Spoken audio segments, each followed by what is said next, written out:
المؤثرات الصوتية.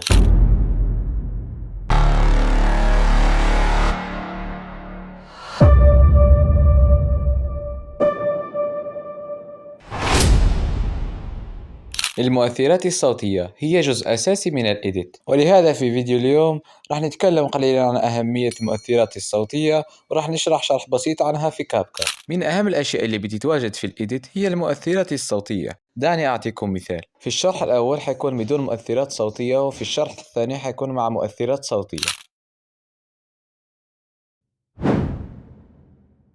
بعتقد بأن الفرق بدأ بيوضح معكم، وأهم شيء بتركزون عليه هو أن الصوت يكون متناسق مع الفيديو. وبعد ما وضحت لك الصورة قليلا عن المؤثرات الصوتية، خلونا نسوي شرح بسيط عنه في كاب كات.